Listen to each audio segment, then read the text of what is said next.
Assalamualaikum warahmatullahi ta'ala wabarakatuhu and good morning everyone. I am Meriam Buisan from BSSW2B and today I am going to explain Thomas Nagel's concept of solipsism, dissociation, and the impersonal standpoint of morality. But first, let me tell you what are the objectives of this topic.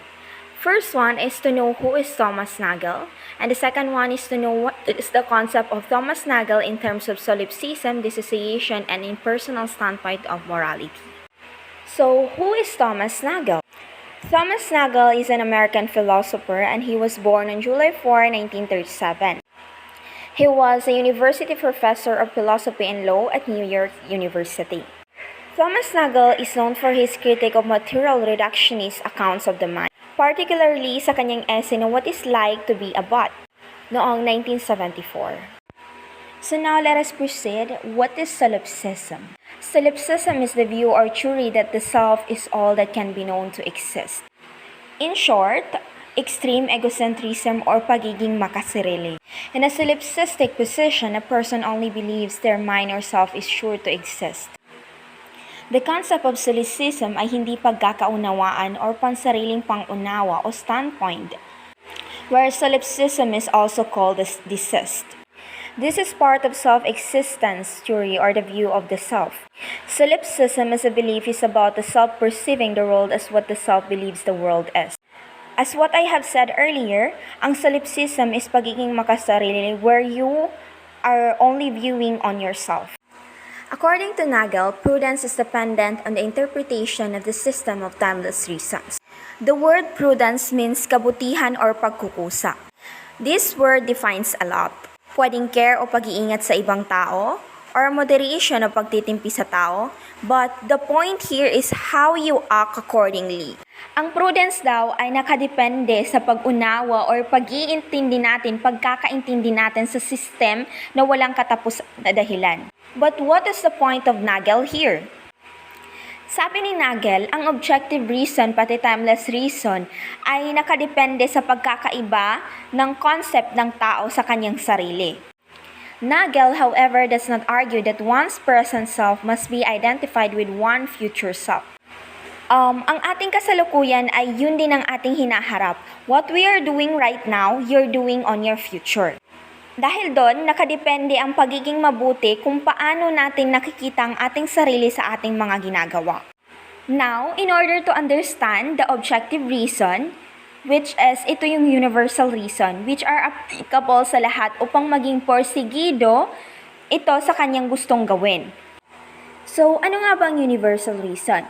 The idea of universal reason implies an underpinning system of perception of all forms of complexity. Maraming mga philosophers ang nakaharap ang idea na ito o nakarelate sila dito sa kanilang mga sulatin.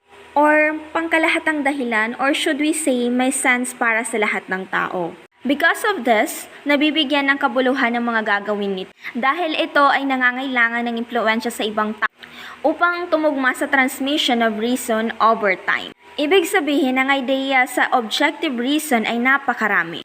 Katulad ng altruism, one's self-identification with other person. Altruism means is a feeling and behavior that show a desire to help to other people and lack of selfishness.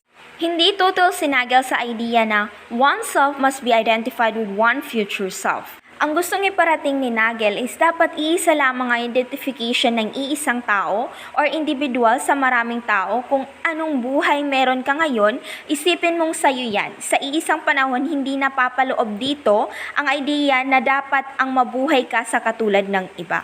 The idea here is simpleng tao lamang sa maraming tao. Again, uulitin ko, ang solipsismo ay pagiging makasarili or nabubuhay sa kanyang sariling imahinasyon at ginagawa ito sa realidad. Wala siyang pake kung may naapektuhan sa kanyang gagawin, kaya isa itong malaking sakit. Nagel argues that the personal standpoint is often expressed by means of grammatical first person or the I. According kay Nagel, ang personal standpoint ay madalas sa isang tao na sabihin ang I, while the impersonal naman provides a view of the world na hindi na niya tinutukoy sa isang tao. Ang essence ng personal standpoint ay personal judgment, beliefs, attitudes, and the like. On the other side, ang impersonal standpoint naman ay hindi na nangangailangan ng grammatical first person na I because it only focuses on the point. But then, kahit na hindi na nangangailangan ng grammatical, dapat pa rin natanggapin ang lahat ng ito. Umiikot lamang ang impersonal tungkol sa one is just a person among others. Katulad ng sinabi natin nung una na kapag interesado tayo na itanong kung ano ang malasakit natin sa iba katulad ng pangmamalasakit natin sa sarili natin. Now, let us proceed on the issue of dissociation. This is a form of solipsism where claims have dissociated from the idea of oneself as merely a person among others. But for Nagel, this is not good method or adequate treatment to solve the problem in solipsism. Sa kadahilanang, dissociation does not also give room for personal practical judgments na kung saan it could be applicable to all persons. For example, an announcement was made that the bomb is planted somewhere in the building. The solipsist may draw his personal judgment like, I should leave the building before the bomb will explode. But the meaning and validity of the solipsist's judgment is valid and true only to the solipsist. While in the case of dissociation, the judgment, I should leave the building before the bomb will explode, is a judgment or claim that is not assigned to the idea of oneself as a person among others. So, to solve the problem, Nagel proposes that any personal practical judgment must carry with it a commitment of an impersonal practical judgment. So, that's all. Thank you.